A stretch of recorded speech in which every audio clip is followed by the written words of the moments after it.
você tava na UFSC que tinha macaco ali? Tinha, no laboratório, a gente teve até... Meu trabalho... Mas é verdade, é mesmo? É verdade aquele rolê que eu escutei várias histórias já. Isso, que entraram, a galera da ambiental entrou, arrancou tudo os bichos. Era o Animal Liberation Fund. Você sabe essa história? E aí arrancou os calitriquídeos, né? Os calitriquídeos não são nativos daqui. Não são os saguizinhos? São saguizinhos. Os saguizinhos. Sabe o saguizinho que você vê por aí? Isso. Tinha na UFSC pra pesquisa. Esses animais são introduzidos. Eles são da região do sul da Bahia, o Rio de Janeiro tem bastante, Minas Gerais, diferentes espécies. Aqui a gente trabalhava com 3 espécies e com híbridos, que era o calitriquídeo jacus, pinicillata e o geoffroy. São todos aqueles miquinhos. Hoje nos fios de luz aqui. Isso, hoje você tem uma população imensa aqui. Mas esses animais, foram introduzidos. Então o que aconteceu? O IBAMA pegava esses animais e trazia para a universidade. E aí a gente colocava ele lá para estudar. A gente não fazia experimento, dava choque nos aqui. A gente observava, era observação de comportamento. Eu botava um espelhozinho na frente e ficava olhando o que ele fazia. Como é que olhando no espelho. Exatamente. E ficava medindo a quantidade de expressões faciais, bedeios de cabeça. Legal. E era isso que a gente fazia.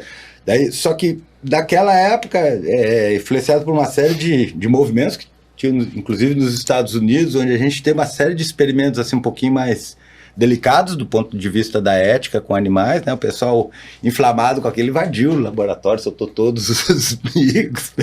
A gente saiu catando, isso devia ser 95, 96. Aí acabou, né? Não, isso, continuou por um tempo ainda, isso, depois acabou. Mas acho que acabou porque o professor Guerra se aposentou.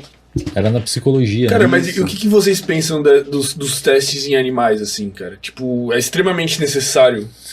Cara, hoje a gente tem tentado cada vez mais, primeiro, ir para outros tipos de organismo, como peixes, por exemplo, e moscas. Então hoje teoricamente sofre menos. Hoje você... A gente se identifica mesmo. Exato. Eles não têm... A gente sofre menos eles com o sofrimento dele. Eles não têm bracinho, eles não têm o olhinho igual o nosso. É que nem barata, né? Você pega uma pessoa dessa Animal Liberation Fund jogando isso barata, né? Tudo que a gente precisa para matar alguém é o motivo. Né? As pessoas só precisam de motivo. Se achou o motivo certo, ok, tá liberado o comportamento. E aí quanto menos parecer, mais fácil. Tem uma tendência maior da gente começar a ir para peixes e moscas. Então, hoje você consegue testar memória, por exemplo, em peixe. Você consegue testar comportamento depressivo em peixe. Você consegue testar algumas coisas de memória em moscas também. Claro que é bem mais rudimentar. Mosca da fruta. Mosca da fruta, rato e macaco, a gente tem que criar estátuas para eles.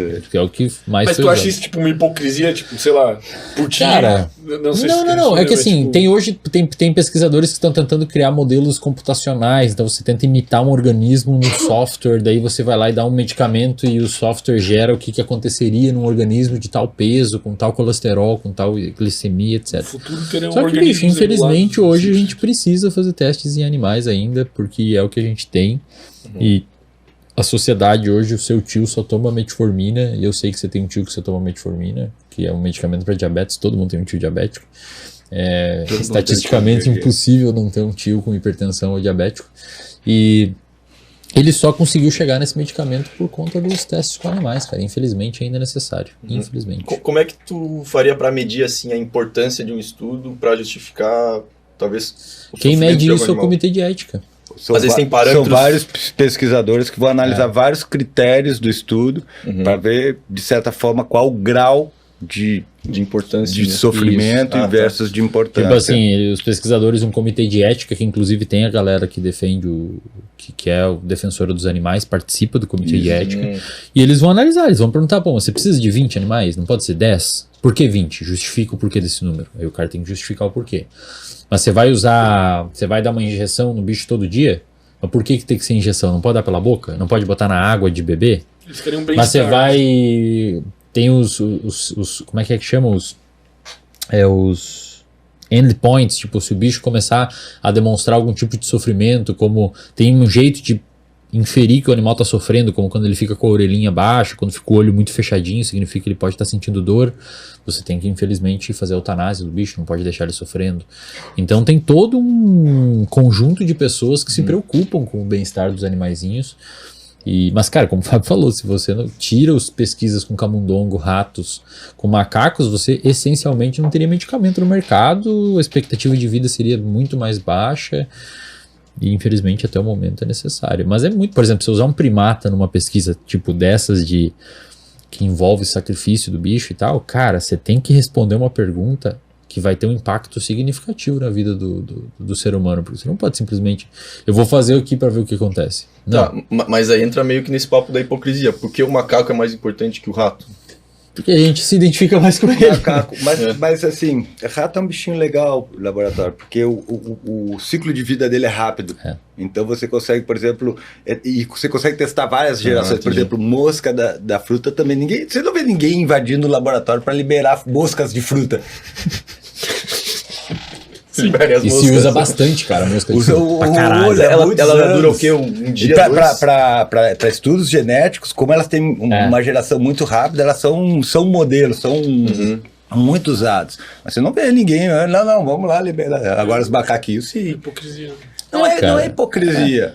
A gente tende a defender os nossos genes. É, uma empatia. Exato. Seleção de parentesco. Isso. Seleção de parentesco. Você tende, primeiro, o seu gene é egoísta, querendo fazer com que você perpetue a sua espécie, mas o seu gene sabe que se você ajudar os seus parecidos a perpetuar também, isso vai ajudar você. Isso é ocitocina? Tem a ver com ocitocina? Tem a ver com ocitocina. Tem a ver com ocitocina. Formação de grupo.